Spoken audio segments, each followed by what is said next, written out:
Other important life-threatening condition can be anaphylaxis. Most allergic reactions are mild, some, however, worsen to a state of anaphylaxis. Anaphylaxis is a severe allergic reaction that requires urgent treatment. Treatment may include an epinephrine injection. Early recognition is critical. You must be able to identify if an allergic reaction is mild or severe. Signs for mild allergic reaction are stuffy nose, sneezing, itching around the eyes, itching of the skin or mucous membranes, raised red rash on the skin, which we call hives, and actions for mild allergic reactions are remove the victim from the allergen if known, move out of the environment, wash the affected area of the skin, ask about any history of allergy or anaphylaxis, consider an oral dose of antihistamine. For severe allergic reaction, which is anaphylaxis, this can be life-threatening if not recognized and treated immediately. So anaphylaxis occurs suddenly after contact with an allergen. Some common allergens associated with anaphylaxis are medication, latex, food, and stinging insects. During anaphylaxis, 2 or more body systems are involved. Signs of severe allergic reaction are swelling of the airway, trouble of breathing, and abnormal breathing sounds, for example, wheezing. Hives, itching, flushing, and swelling of the lips, tongue, and face. Signs of poor perfusion, which is shock, which may include very fast heart rate, changes in skin color, cool skin, not alert, and low blood pressure.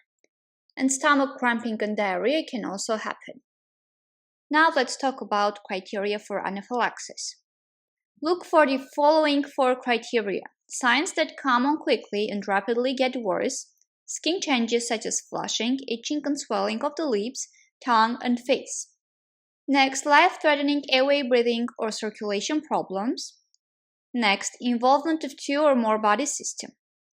Remember, the skin changes alone are not a sign of an anaphylactic reaction. Epinephrine is a drug that can be temporarily relieve the life-threatening problems caused by a severe allergic reaction. It is available by prescription in a self-injectable device called an epinephrine auto-injector. People who are known to have severe allergic reaction are encouraged to carry epinephrine auto-injectors with them all the time. There are 2 types of epinephrine auto-injectors: spring-activated and electronic. Doses are different for children and adults. The epinephrine injection is given in the side of the thigh, about halfway between the hip and the knee. This is the fastest location for administration. Please remember the placement for your exam. Epinephrine can be given on bare skin and through clothing. So if you saw a severe allergic reaction, first activate the emergency response system or ask anyone to do so. Send someone to get the person's epinephrine auto-injectors if he or she has it. Give or help the person inject epinephrine with an epinephrine auto-injector as soon as possible. And of course, it is better to have AED with you, so send someone to bring that too. If needed, give a second dose of epinephrine if the person has continuing symptoms, and advanced care will not arrive in 5 to 10 minutes. If the person becomes unresponsive and is not breathing or is only gasping, we know what to do. We need to do CPR. How to use an epinephrine auto-injector? Before using the epinephrine auto-injector, quickly examine it to make sure if it is safe to use. Do not use it when the solution is discolored and clear window on the auto-injector is red.